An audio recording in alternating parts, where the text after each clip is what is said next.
ভালো করে খেয়াল করো কি লেখা আছে দেখো। উদ্দীপকে মানে যে চিত্রটা আছে সেটা একটা অনুপ্রস্থ তরঙ্গ, আর এই তরঙ্গের উপরে দেখো 6 মিটার লেখা আছে। 6 মিটারটা কোন জায়গা থেকে কোন পর্যন্ত দেওয়া এটা তোমার চিত্র থেকে বুঝতে হবে। তাহলে চিত্র থেকে যেটা দেখা যাচ্ছে সেটা হলো এই যে এ বিন্দু থেকে শুরু করে ডি পর্যন্ত যদি আসো তাহলে তোমার পুরো 6 মিটার আসা লাগবে। এখন তোমাকে দেখতে হবে যে এ থেকে ডি পর্যন্ত কয়টা পূর্ণ স্পন্দন হয়েছে। পূর্ণ স্পন্দন মানে কি, একটা তরঙ্গ শীর্ষ আর একটা তরঙ্গ পাদ মিলাইয়ে টোটালে যেটা আসবে। তাহলে এইখান থেকে যাত্রা শুরু করলে এই পর্যন্ত আসা মানে কিন্তু অর্ধেক আসা, আর এই বি পর্যন্ত আসা মানে একটা ল্যামডা, মানে একটা তরঙ্গ দৈর্ঘ্য হচ্ছে। তাহলে বি থেকে আবার যদি এই পর্যন্ত আসি তাহলে আবার হাফ হচ্ছে, আর সি পর্যন্ত আসলে আবার একটা হয়ে যাচ্ছে, পূর্ণ হয়ে যাচ্ছে। তাহলে এ থেকে সি পর্যন্ত হলো দুইটা তরঙ্গ দৈর্ঘ্য, মানে 2 ল্যামডা। তারপর সি থেকে ডি পর্যন্ত আর একটা কিন্তু না, পুরোপুরি আর একটার অর্ধেক। তাহলে টোটাল এ থেকে ডি পর্যন্ত আড়াইটা আসছে, আড়াইটা ল্যামডা, মানে 2.5 ল্যামডার মান 6 মিটার। এটা উদ্দীপকে দেওয়া আছে। এটাকে তোমাকে চিত্র দেখি ফার্স্টে এটা বুঝতে হবে। এখান থেকে তোমার দায়িত্ব হলো ল্যামডার মান বের করা। ল্যামডা বের করতে গেলে 6 এর সাথে 2.5 ভাগ করে দিতে হবে।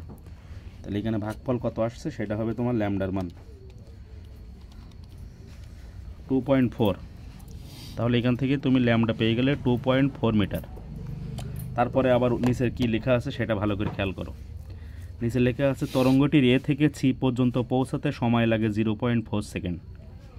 মানে এ থেকে সি পর্যন্ত যদি পৌঁছাতে চাও তাহলে 0.4 সেকেন্ড সময় লাগছে। এই যে সময়, এখান থেকে তোমার পর্যায়কাল বের করে নিতে হবে। আর পর্যায়কালের সংজ্ঞা হলো একটা পূর্ণ স্পন্দনে যত সময় লাগে। আগে বলছিলাম একটা পূর্ণ স্পন্দনে যত দূরত্ব যায়, দূরত্ব বলেছি কিন্তু সেটা হলো ল্যামডা, মানে তরঙ্গ দৈর্ঘ্য। আর একটা পূর্ণ স্পন্দনে যে সময় লাগে সেটাকে বলা হয় পর্যায়কাল। ঠিক আছে, মানে ব্যাপারটা হলো এরকম, মনে করি এখান থেকে যাত্রা শুরু করা হয়েছে, আর এই পজিশন থেকে এই পজিশনে চলে এসেছো। এই পজিশন থেকে এই পজিশনে যদি আসতে হয় তাহলে কত সময় লাগে, এই সময়টাকে বলা হয় পর্যায়কাল। আর এই পজিশন থেকে এই পজিশনে আসতে গেলে যে দূরত্বটা পার হতে হয় সেই দূরত্বকে বলে ল্যামডা, তরঙ্গ দৈর্ঘ্য।